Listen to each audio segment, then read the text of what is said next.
Welcome to Gaia's Love, a podcast of brief messages to help humanity bridge the gap to the new earth. My name is Vivienne Gerard. It is my delight to be a scribe for consciousness today, sharing the wisdom that flows through from Source. Here we go.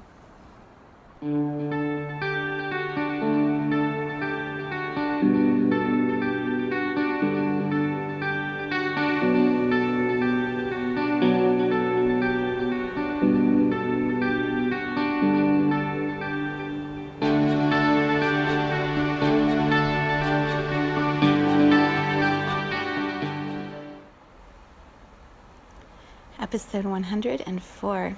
It is Wednesday today. Not quite as chilly, but kind of gray out today. Just sort of, gray. There's like a mist kind of outside the window, and all the trees are bare, and everything's just sort of neutral.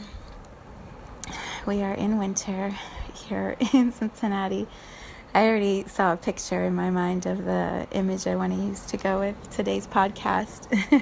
And it's green and brown and blue. It's a picture of the trees from the sequoias in September. So I'm bringing some color in, even if outside the windows it doesn't quite look like that. Yeah. Okay, so that's the weather update. Today I'll just sort of jump right in. Last week when I was doing the new moon circles, one of my new clients that came, we were just looking at the way that she sees and moves energy. And I remember saying to her, "You're a seeker." And I haven't used that word in a while. And when I said it, I was like, I love seekers. Seekers are so cool. They're people who are constantly wanting to know what's beyond, what's next, what else is there to learn. And they're always seeking knowledge, wisdom, information, truth, enlightenment, the way I understand or define a seeker.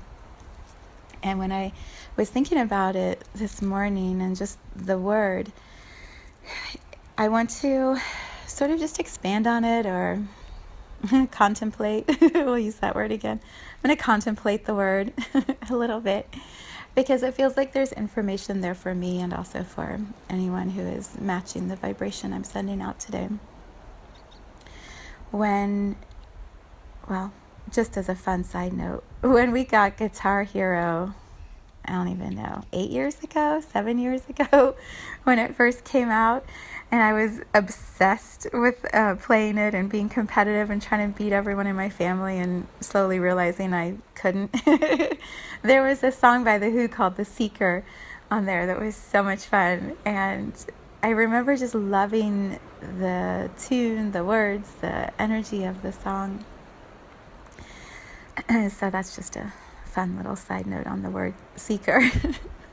For me, though, in this moment, the image that I was playing with in my meditation is of a radio dial.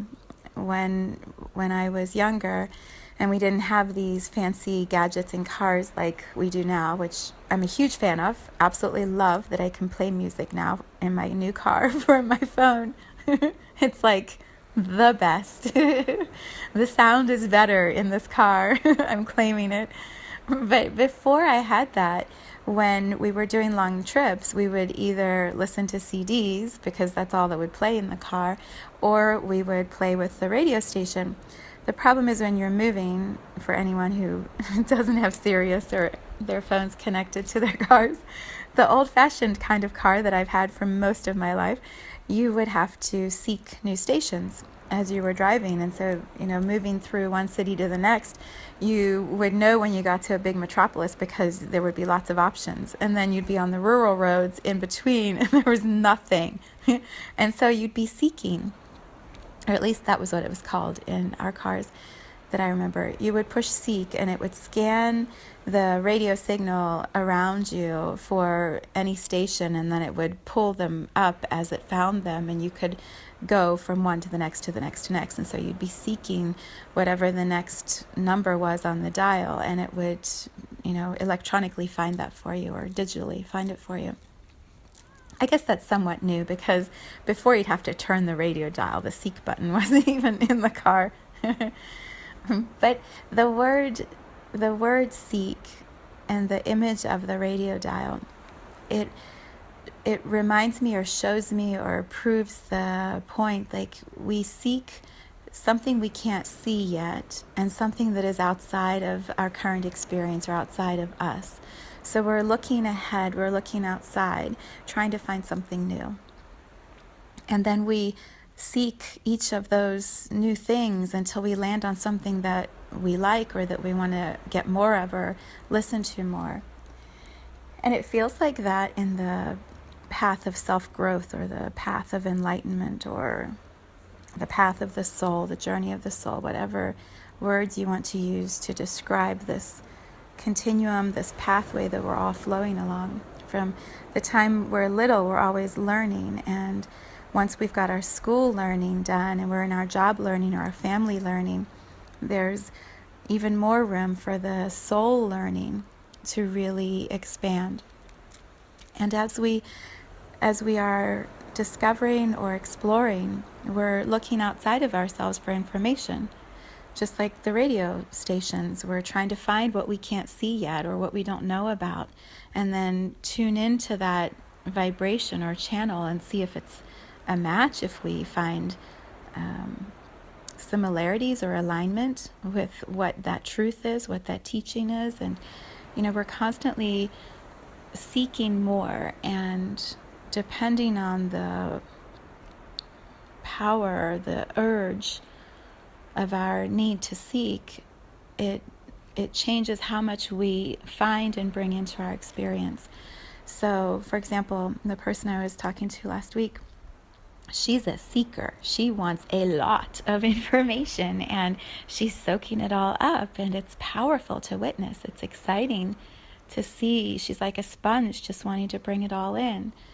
Some people, they seek just a little bit, and then they bring it in, and they want to sit with it and contemplate and explore and ponder and analyze, and keep some of the nuggets and get rid of the pieces that don't match.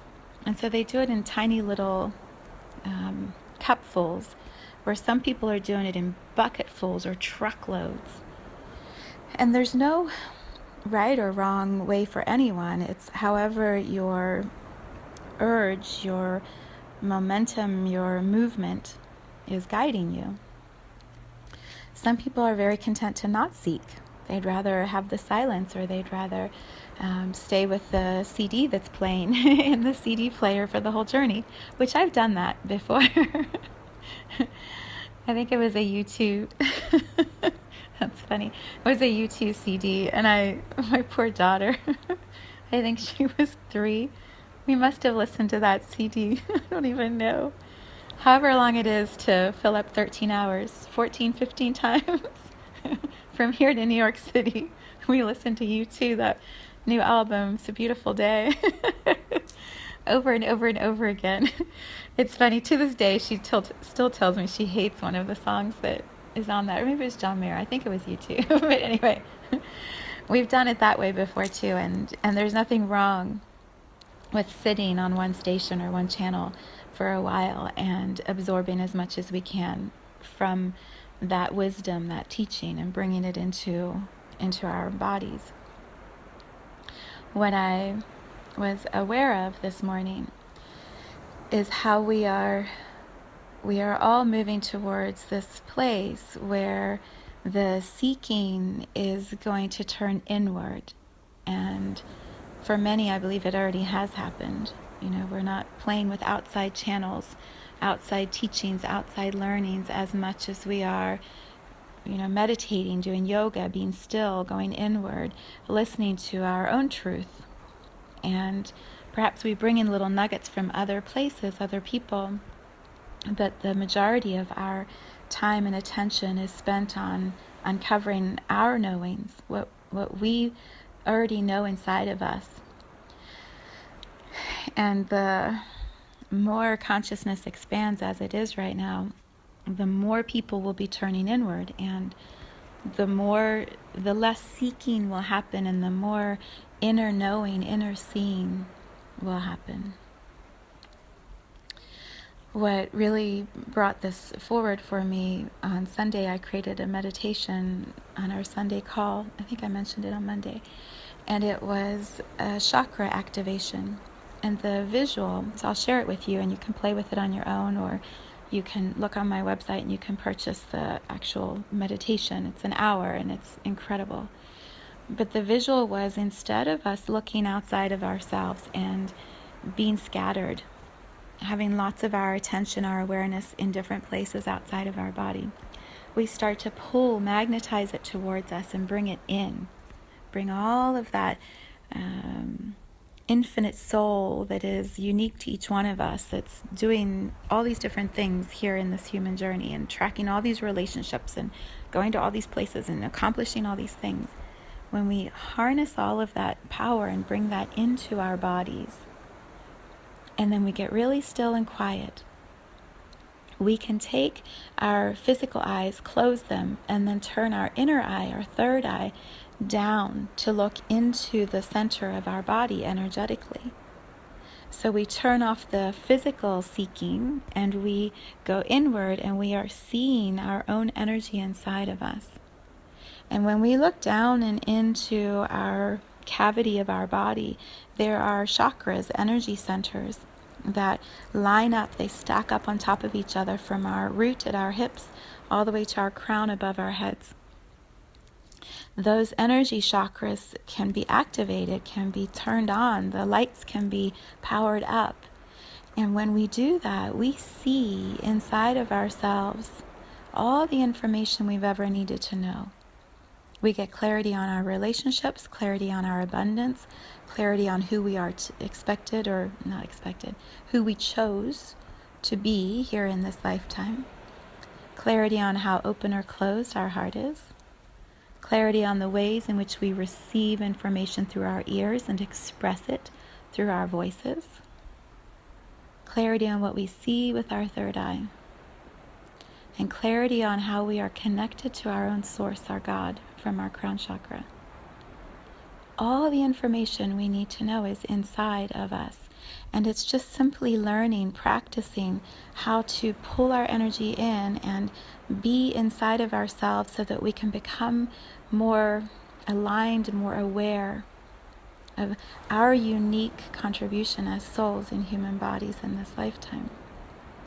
The more we practice that, the more we do that, the less we feel the need to seek outside of ourselves. And so occasionally things will light up. We'll want to participate in an event, or we'll want to read a book or listen to a meditation or do a yoga class or whatever, to bring in some extra energy, some extra chi, some extra community, to bring in the next nugget that's going to help us expand our own knowing wider. But the base, the strength and the foundation of our self-growth, of our knowing, is already clear within us individually. And that pull to be seeking from outside starts to go away, and we are calm and centered in our energy field, our unique vibration. And the more of us doing that, the more love expands on our planet, because when we are in our bodies like this, our hearts naturally are just moving all of this energy out into the world, from our filled up chakras, just flowing it out into the world. And so more love expands around the globe. More gifts are expressed from this beautiful space of truth, everyone being their beautiful light and sharing it in the world. More amazing solutions are created to heal our planet. More fun. It's just more fun when you're not seeking all the time and you're happy and centered in yourself. Life is just more fun. We expand the healing. We speed up the rate of the healing on our planet when we're all doing this inner work, when we're all letting go of the need to seek and really activating how we see ourselves and express ourselves in the world. So really, it's like a win-win for you and me and everyone. So play with it, practice it, see how it feels to you. It's amazing to simply be aware of that shift from looking outside to looking within. All right, tomorrow I go pick up my daughter from college and we bring our girl home for the winter break. So I will not be making a podcast tomorrow, but I will be back on Friday. Have a great day, everybody.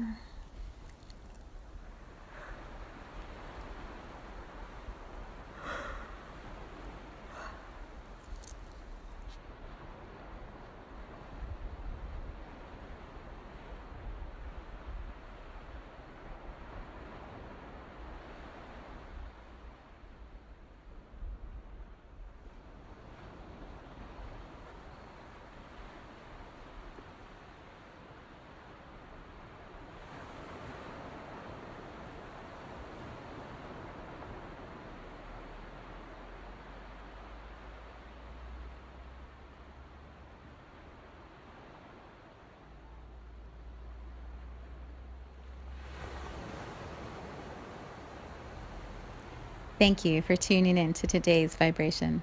Let's take this message of pure love out into all of our communities and continue expanding love here on Gaia. So much love from my heart to yours.